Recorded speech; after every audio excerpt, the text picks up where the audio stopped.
Are live. Welcome everyone to our daily success call for Monday, the 21st of June, the summer solstice, unless you're down under the winter solstice. Today's the summer solstice here in the northern hemisphere. So what does that mean? First day of summer officially, right? Even though it's Yes. been 118 degrees here in Phoenix, like record-breaking heat, Yeah. hot and dry, like the driest and hottest year, like in 100-year history. Just any of my friends in England, if you can send us some rain, we'll take it. Yeah. Yeah, we'll take it. We got fires going and everything else. But this is my wife and I. This is our semi anniversary. So we met on the darkest day of the year, the Ah. winter solstice. Yeah, 21st of December. Ah. So there you go. And we've been living the darkest day of the year ever since. It's been no, she's awesome. She's my secret weapon. In fact, she's in our other office right now hosting a thing for her clients. So it's good to Wow. see you all. We are having well, it's another thrilling week here in the low hanging system, and I'm here to share it with you. I've got a couple ideas that were rattling around in my brain just before I tuned in with you guys, and I saw some of my favorite people. Let's take a look at some of these awesome people here real quick. Look at this. We got Misty, of course. There's Crystal with a working camera. We got Nancy and Tracy, Laura, Susan, who's about to take a sip of that coffee. We got Laura here, two Lauras, and we got Alana, Jan. I see Nio, Joe. Good to see you, Nio. As soon as I say your name, you got to take a drink. Mama Kelly, good to see you. All right, and of course I see a Bugatti. So that of course means that DL is in the house. That's right. Welcome DL and everyone else here who's tuning in live. What do we got going on this week? I know we've got a lot of new members here. Some of you are just meeting for the first time. Yeah, a couple of you we have not crossed paths yet. If you are waiting to get a session with me, like our live welcome session, I'm looking forward to doing that. That's fun, a little meet and greet, but we don't need a formal introduction. But what we do need is a track to run on. We do need to be able to make progress and know that we've made progress. This is where my brain was going today. You know, there's a lot of things you could do on the internet that in terms of building a business and getting into e-commerce and stuff. And I've alluded to this before, but many of them, most of them, in fact, are more laborious and costly than the path that you've chosen here in the low-hanging system. As the metaphor suggests, low-hanging fruit, it's much more accessible, right? Accessibility is, I think, the key word there. I didn't sign up to get a brain hernia, right? I don't think any of you did either. We signed up to get a result, right? A result. Mm-hmm. And what I look at in my life and all the things that I'm involved in, I kind of like results. I'm not so interested in methods. I'm more interested in results. Now I'll do whatever methods are necessary to be done to get the result, but I am willing to subordinate my preferences for pleasing or unpleasing methods because I've got a reason big enough, good enough. I got a nice enough carrot in front of my face that I'm willing to do whatever it takes to get the result. And that's what I want to talk with you about today, because here's the situation that a lot of us coming here could find ourselves in. And this is not something I'm originating like some new data or something. This is probably real for many people who are on here right now, because I've heard it come out of your own mouths. And that is the phrase, I did this other stuff and I failed at these other things. Okay. So looking back at opportunities, at businesses, at methods that you've attempted to whatever degree. Okay. And you can take your own inventory on that. How much integrity did you apply? Were you willing to like really execute, right? Or were you just, kind of half measures, right? So, but the fact remains that you haven't succeeded at every single thing you've ever done in your life. Probably. I don't want to be presumptuous. Okay. If you have, then rock on, right? Maybe you can write a book about it. I am a buyer. Sign me up for that. Okay. I've had failures in life too. And here's what I've noticed though. Great news, by the way. The past does not equal the future. Hey, nice, right? Now, if I fixate my attention on the past and I keep looking at, I failed, right? Well, what kind of conversation is that to have with ourselves? And yet it's one that we have a lot. Maybe you own that for yourself. Okay, here's more good news though. more good news. All opportunities don't equal all opportunities. In other words, our intelligence and our ability to differentiate between data, right, and say, oh, this is not the same as that. This is pizza. This is an apple. They're different, right? Our ability to differentiate is part of what makes us sane, and also allows us to have, with discriminating thought, things that we will, engage in our lives. Yeah, I'm going to go ahead and take that opportunity, right? And things that we will say, you know what, I'm going to go ahead and pass on that. This is a wonderful thing. So because we're intelligent people and because we have goals, right? We have results that we're after, we're able to assess opportunities and we're able to engage in them. But here's the rub. Here's the rub. If we are still kind of emotionally stalled in the results that we didn't get in the past, what level of expectation are we applying to the actions we're taking now? In other words, I've just adopted these new methods because I've got a reason. I've got results that I want. Okay, so let me go ahead and learn these methods. That's fine. But what am I really expecting out of it? Here's the trick. Here's what I'm thinking we all got to do, because you pretty much get what you expect. And I've mentioned this before, kind of tongue in cheek. Okay, we've got to develop a forgettery to go along with our memory. We all got a memory. I get it.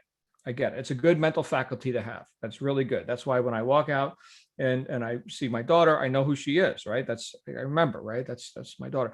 Okay, cool. And I remember to not eat the core of the apple, right? I suppose I could. Animals do, right? I probably wouldn't die. I might get a tummy ache. I don't know. But I tend to not eat the core of the apple because I remember what it was like when I got some of that in my mouth last time. In my case, I just swallowed it. I survived. It worked out. But the idea here that we need to have wins, and which is therapeutic, by the way, and we need to actually recognize that we've had wins. And that's why I think having something as accessible as methods like what you've got here, as long as you're engaging, as long as you're doing like one of the things that I suggest as time permits when we get together in our little welcome sessions, our live welcome sessions, because I want to meet every single person, right, personally.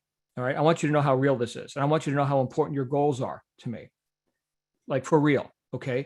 But when I meet people, as time permits, I like to offer a few tips. One of the tips that I like to offer is the idea of commingling theory with practical application, because this has been so huge for me.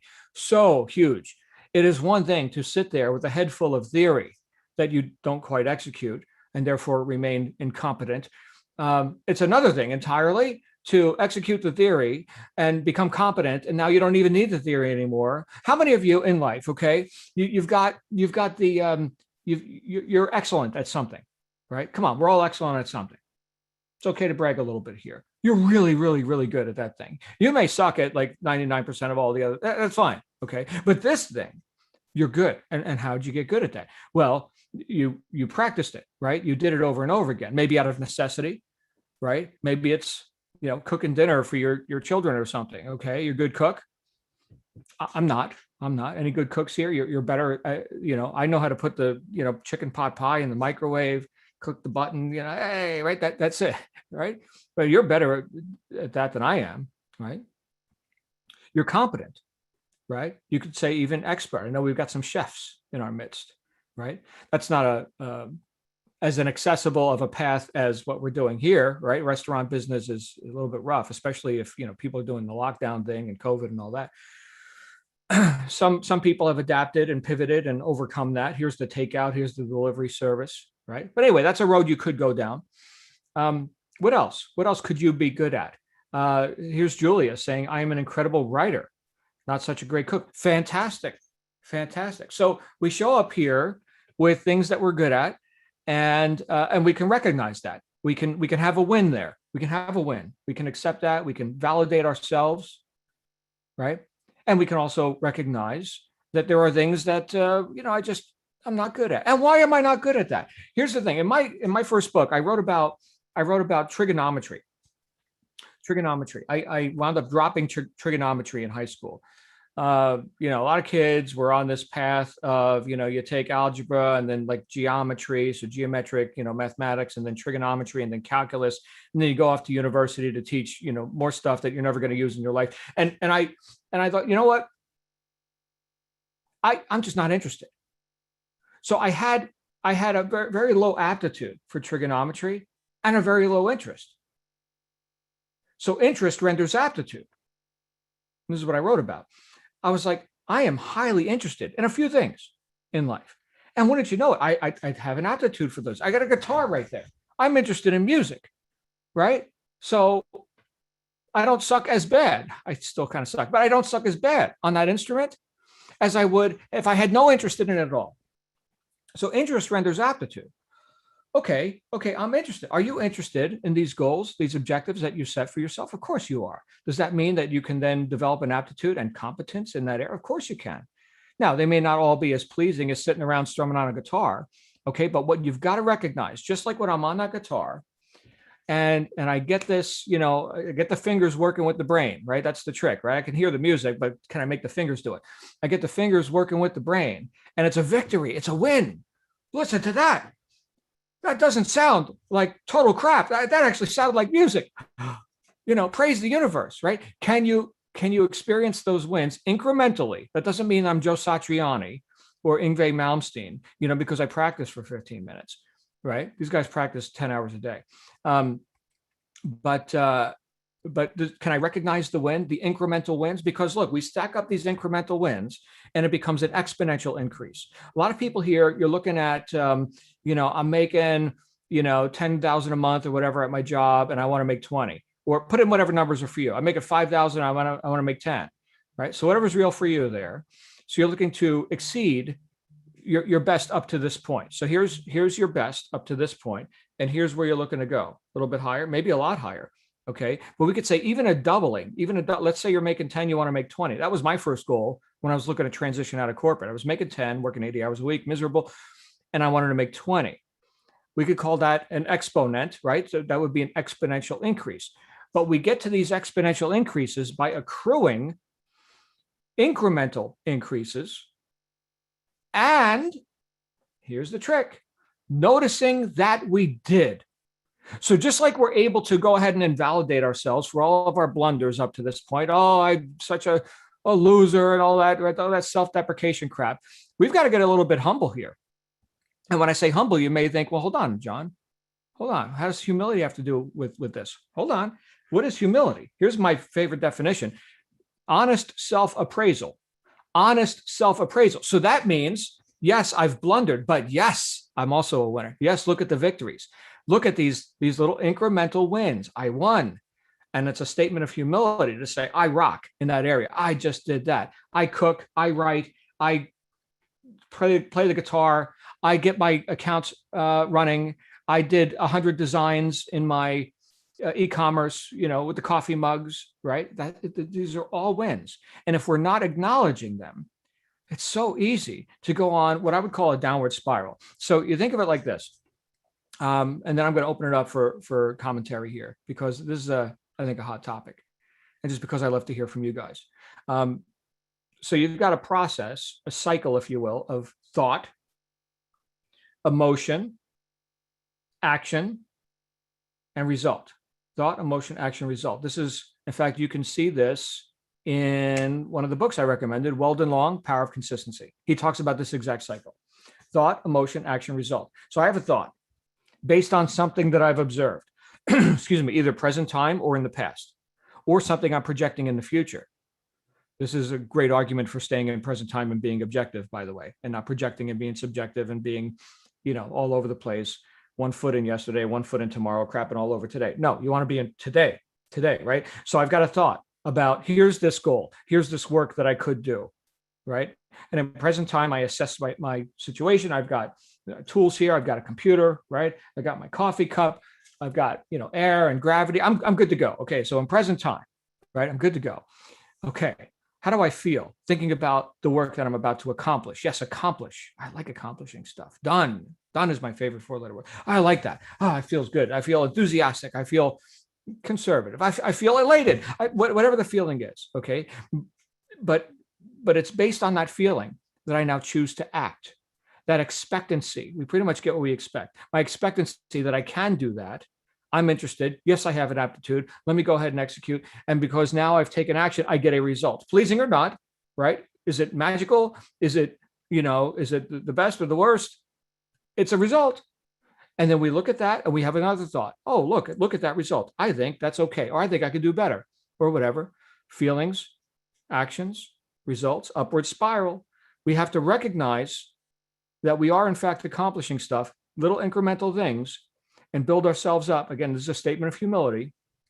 Okay. For you to be able to sit there and speak excellently about yourself, you've got license to do that. That's a statement of humility.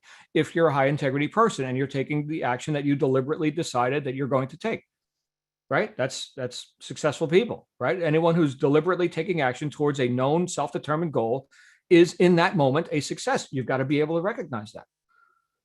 Otherwise, here's the downward spiral. Here it is. Oh, I failed. So you're thinking that you failed. Okay, how does that feel? Oh, grief, misery, anger, apathy. Why bother trying? There's no use. Apathy. Anybody want to try that one on? No? Good. Okay. But the emotion, right? And then that leads to a different kind of action or an inaction, right? I've heard it said that no intelligent action can come from a fearful mind, right? I might fail because I did it yesterday. I failed over there and everything equals everything, right? So yesterday is my reality right now. And so down we go and look at that crappy result. Oh, I feel terrible about that crappy result. Down and down we go. So which spiral are you on? The cycle works either way: thought, emotion, action, result. The cycle will work whether you know it or like it or not. Why don't we be a little bit more deliberate about it, right? And how do we do that? Here's what I'm suggesting to you. Recognize how awesome you are. Here's what I want. Here's what Rachel wants. Here's what the entire staff wants. We want you to make a spectacle of yourself, right? I don't think the world needs any more losers and victims and whining about life and circumstances and, oh my goodness, somebody needs to do for me what I'm not willing to do for myself. I think we need more winners, more leaders. And I've suggested this to a couple of you just in some private conversations that I've had, is that your success is bigger than just you, buying Bugattis and, whatever it is you want to do. That's nice. That's nice. Okay. But what example are you setting for people you don't even know are looking right now? Some of you got kids. Are they looking? What example are you setting for them? And can you keep yourself on enough of an emotional state where you can just remain objective and present time, getting your work done, nice. And remember, imperfect and done beats perfect and not done. Okay. And then recognize that you actually did. Here's one other suggestion that I'll offer you, and then I'm going to stop talking, believe it or not. You can actually get, anyone familiar with a gratitude list? Probably everyone. You've heard of this, right? Looking around down in the dumps, you're not sure what life's about or whatever. Go ahead and write down 5, 10, 5 million, however many things that you're grateful for. Oh, I can see, hear, smell, taste, touch. I can work. I can think. I've got a beautiful house, wife, daughter, car, right? So you're writing down things you're grateful for. These are things you have. We're grateful for things we have. Okay, well, here's a twist on it. And this is out of chapter 2, I think, in my book. So an integrity list. So at the end of the day, right, if you're feeling like, I'm not quite sure, what I've done and am I, worth anything, right? You're kind of feeling like that. Integrity list. Here's all the things that I didn't screw up today. Here's all the things I did right. I walked down the hall and I didn't fall and kill myself. Okay. If that's how low you need to start, let's validate that, right? What we validate expands. We get more of that. What else did you do right? Oh, you ate breakfast and you didn't choke. Fantastic. Okay. And you're going to start thinking of more things that you did right. Okay. Write those things down. 5, 10, 5 million. I don't care how many, but the more, again, what we validate expands. The more you write down and you look, you see it. There it is. It's the truth. I just wrote it. Okay. The more you see how much of a winner you are in these little things, which we typically don't acknowledge and don't recognize. We fixate our attention on the shortcoming, the pitfalls, right? If we could fixate just some more of that attention or unfix our attention from the negative and just put some attention on like how right you are. Oh my goodness, look at all this stuff I did right. Wow. That's the person who's showing up to do this work. That's the person who expects to get the result, not the person who's living in yesterday, which carries no precedent over to today for what you should expect. Now it does if you just live in yesterday. But again, I say the past is not equal to the future. You can own that for yourself or not, right? It's your choice. It's your life, your business. I'm just here to tell you what I think. And it works when I use it, when I have integrity to it. And when I forget, well, whatever. Anyway, love you guys. Thank you for being here on this summer solstice, and happy Father's Day to all of our fathers. And I'm going to stop talking now. Who would like to talk? Please unmute your mics or raise your hands or do whatever you like to do. And we can, we have a small enough group on here that we don't have to raise our hands per se, although that's convenient. Hi, Missy. Of course, we have Missy. Big mouth. Hi, Missy. I'm just finding that everything is synchronizing in a very small but strange way, and I'm better able to organize. And I got myself this little book that has my goals and my things for the day, and I checked off about 10 things already this morning. But I didn't have this before. Just everything was on the fly, and that's what my results were, on the fly. And so here was a hit, here was a miss, and now this is different. It just feels different. I know it feels different inside of me. And the things that you said, the writing down, I think you call them esteemable things that you did during the day toward these goals, it adds up, because you really can't remember it if you don't write it down. You forget that you did that. You forgot those 3 things, and I'm a person who tends to remember, but I did that wrong. And then I'll spend 10 hours thinking about how I did that wrong. So I'm very good at that. I could teach a course on that. But that thing is powerful. If you write down 5, 6 things you did towards your goal today, and when you see it 5 days later, you can't possibly remember that, but it's remembered for you over here. And I think it's really important. That's basically what I wanted to say. Thank you, Missy. Yeah, it doesn't take any effort to grow weeds in your garden. They'll grow automatically. Yeah, you don't have to do anything. Yeah. Beautiful. DL has the floor, and then we're going to go to Cecilia. Hey, DL. Good afternoon. How are you doing? I am awesome. Phenomenal. Blessed. I was, 2 things quickly. One of them is the fact that you were talking earlier about, the things that we practice and helps us to become perfect.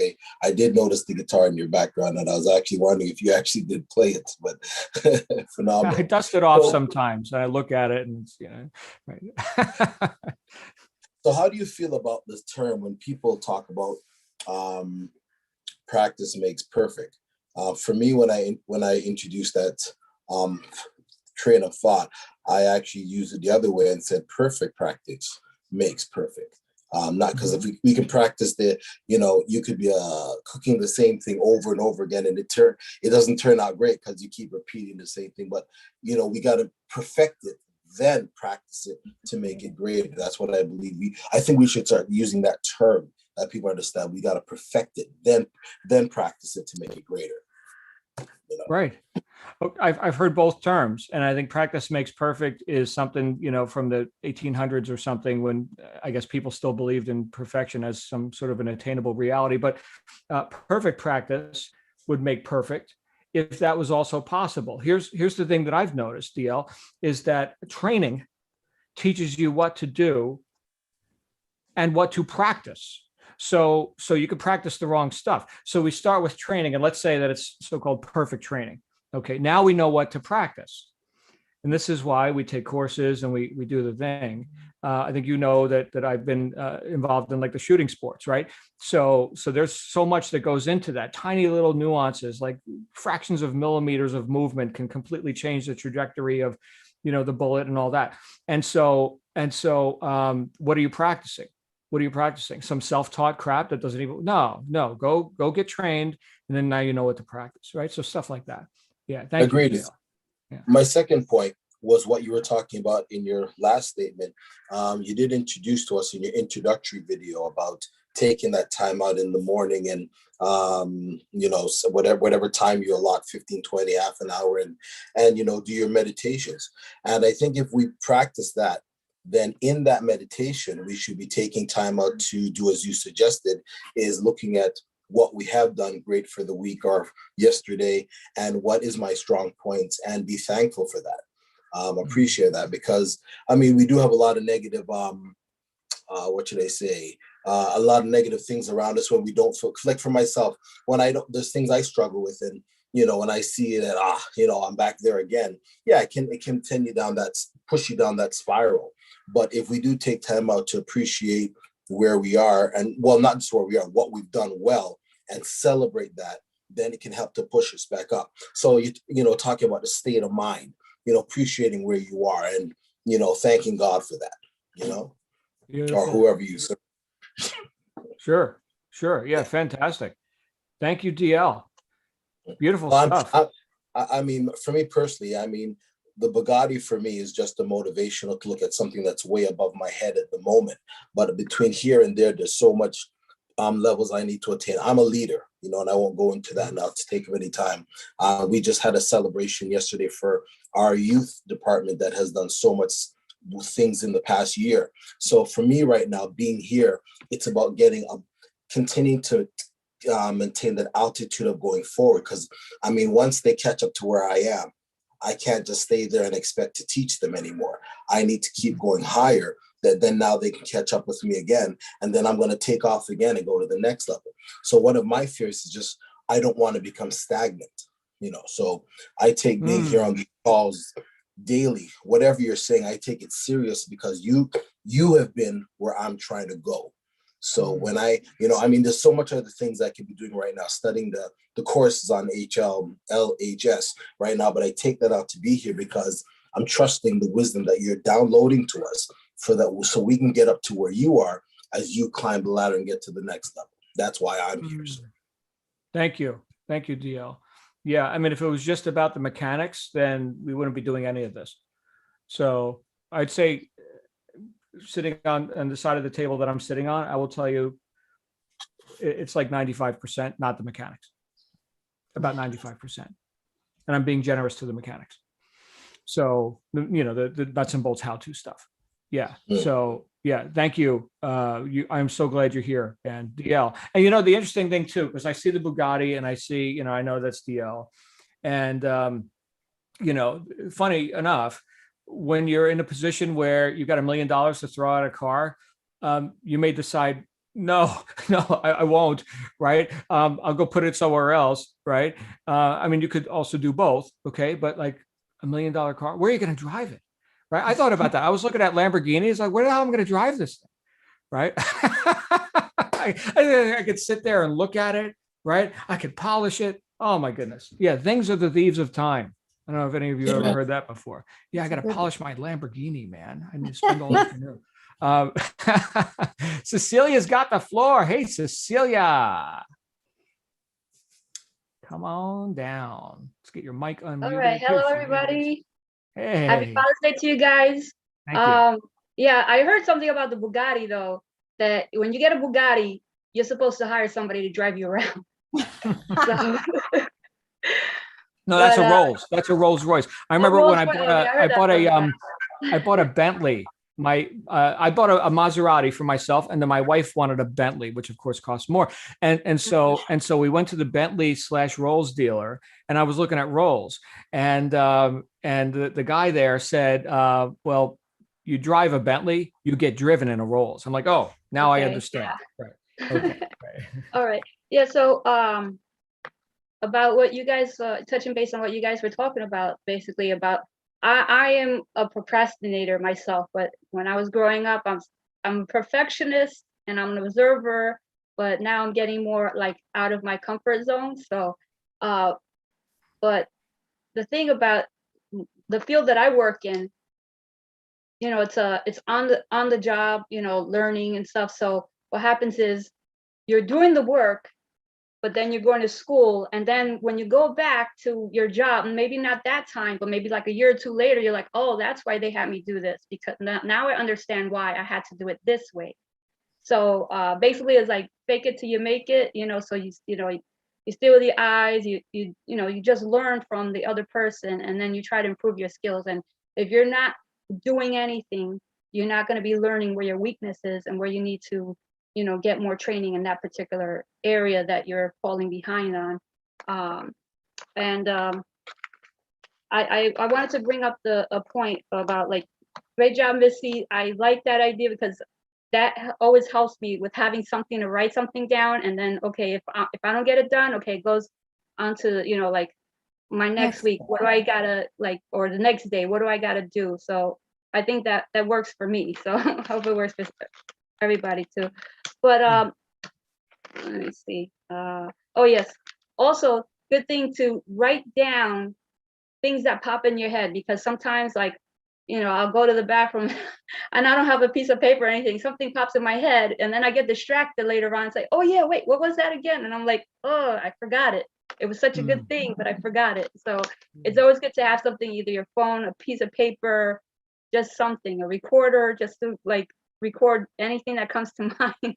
I think is very helpful, because that would just help along the process. All right, I'm out. All right, beautiful, Cecilia. All right, so everybody, make sure you take your smartphone to the bathroom with you. You should all have a voice memo app on there, and you can do what Cecilia just recommended. That's awesome, Cecilia. And the idea of your past experiences leading up to where you're at now. One of the books I'm reading, in fact, the book that I'm studying right now with my mastermind group is Psycho-Cybernetics, Maxwell Maltz, 1960. And one of the things he talks about in here, not to confuse you with big words that are maybe things you haven't studied yet, but so psycho has to do with the spirit and the mind. Cybernetics means the automated control towards known goals by machinery. In other words, that we've got like an autopilot that, we decide where we're going in life, consciously or unconsciously, right? That's either something we've determined or has been sold to us and we didn't even know it, right? For example, making 100,000 a year, right? Is that where your thermostat is set? Okay, then you're going to find ways to do that and not do more and not do less, right? So anyway, that's the premise of the book. But one of the things that he talked about in the book is that we've got negative feedback. So a cybernetic mechanism, like the autopilot on a plane, can get negative feedback. Here's turbulence, here's, error, right? We're off course most of the time, in fact, but that doesn't stop the plane. Like the answer to negative feedback isn't, well, then I shouldn't reach at all. Then I shouldn't move forward, right? The answer is, then I should correct course. So that's a good thing. Negative feedback is a good thing, but it's not a reason to stop. And so a lot of people overcompensate or fixate their attention on the negative feedback. It's kind of like what we were just talking about today. My goodness. There it is again in another book that was written, 50 years ago, 60 years ago, right? So there you go. You've got negative feedback. What are you doing with it? Right? Is it building you up? My goodness. Guys, I wouldn't be here if I hadn't had things not go my way at times in my life. Think about that. Would anyone here want to take counsel from someone who's never solved a problem? What would I have to offer you? Anyway, thank you, Cecilia. You pushed my buttons with that. That was beautiful. Thank you. Look at that. We've been talking for a little while now. Anybody else? Any last thoughts before we wrap up for today and get on with it? The longest Quick day question. of the year. Yes, sir. Well, you just mentioned about the thermostat theory, which I still struggle with that for quite some time now. Could you explain that in the best way you can? Because obviously, I mean, in theory, once where the thermostat is set, then the temperature always has to go. I get that part. How does that translate in our brain? I mean, if you get what I'm trying to say. Sure. Well, there's 250 pages you can read about it right here. And this isn't like the only book on, in fact, you can go really in a deep dive. This is, a nice place to start, I suppose. But and I have gone on that deep dive, but if I can give you a short answer, it's what's called self-image psychology. So your self-image would be the innermost beliefs about yourself through the conscious or unconscious practice of autosuggestion. Napoleon Hill talked about this in Think and Grow Rich. So it's that which we tell ourselves about ourselves all day long, whether we know it or not. Okay. So I'm DL, I am, a winner, a loser. I'm good at this. I'm bad at that. So all that stuff. Right. But all of that resides in like automatically, like an automaticity. We react to certain things. We experience life a certain way through certain filters, which may or may not be accurate. Right? I mean, who says you're right? That's pretty presumptuous. And yet, right, we would die to be right. And so therefore, my thermostat is set to, 100,000 a year, $1 million a year, 10,000, whatever it happens to be.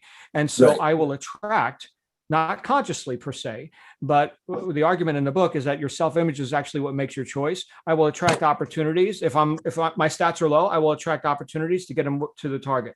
If I just crushed it and holy crap, I'm like way over target without consciously sabotaging myself, I will lose opportunities or I will falter, right? And I'll end up at that target. It happens again and again and again, right? So that's why, go ahead.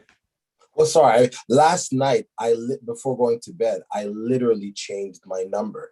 By the way, first time I heard this theory was through T. Harv Eker. He talked about that. That's the first time I heard about the theory about that. So I guess one, I need to go back to the book and read it again too.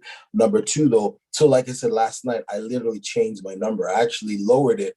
Because I was saying, am I being real at I mean, the bigger number I had, we can get there eventually. So, but I lowered it last night, literally, and said, okay, let's look at this number. Now let's set your thermometer. Let's set the temperature there.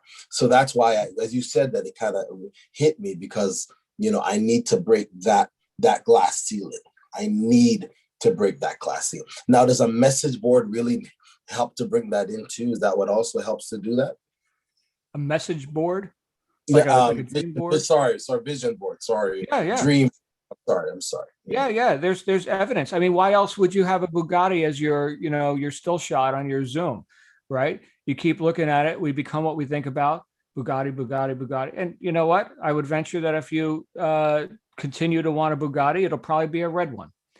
So, yeah. Yes. Correct. Red or white. Okay. So now that's real, not just to you, that's real to me too. Okay. So again, the more we validate things, the more that expands. And now there are more people. Now there's, let's say, however many people watching this who know about red Bugattis and this guy DL, right? And so they're putting that together. These are realities that are coming together. Right now, it's an idea. Okay. But where does everything start? Right? Yeah, there you go. So, but what I was going to finish what I was saying before, that's why I will offer you that the mindset is like 95% of this, right? Because like, here's the mechanics, right? Here's the nuts and bolts how-to stuff. Who's doing it, right? The person who can't get out of their own way. I'm such a loser. Oh my goodness. Throw the course in the garbage. Anyway, Jan's got her hand up. Hey, Jan. Hey, thank you for letting me say something. Some of my background is helping children and adults learn to read that have learning disabilities. Mm-hmm. And I did that for like 20 plus years. And those children would come into our office saying that they were stupid when they were working enormously hard just to stay up with the regular kids. Right. And so we would give them small goals, just tiny ones, even like, mom, have them set the table. And if they get the forks on the table, they get praise. No matter where the fork is, if it's on the table, you give them praise. So, so that would help increase their self-image, that they could possibly do something that maybe they equated as a failure. And my other thing that I wanted to say was, my failure is not necessarily recognized. You might not recognize it as a failure. What I think, oh gosh, I didn't get the fork on the table, where you said, gosh, you went from the kitchen to the table. It was a win. So we all equate our failures and our wins in different levels and different thoughts. That's all I'm gonna say. I'm out. Beautiful. Thank you, Jan. Again, the argument for being objective rather than subjective, right? Here's all my thoughts and feelings about, whatever I think, right? Just look, right? Just be here, present time, right? Thank you. Thank you, guys. What a great conversation today. Should we do this again tomorrow? No, Yes? please. Okay, let's do it. I'll show up tomorrow then. You guys have an awesome day. Again, happy solstice, and get on with your studies. And I'm looking forward to meeting a couple of you today on, we're going to have a little business launch strategy session. Those of you are going through the accelerator process, keep on trucking with that, get with your accountability reps, and then we'll get you on to your next step. Okay. Have a good one. We'll see you soon.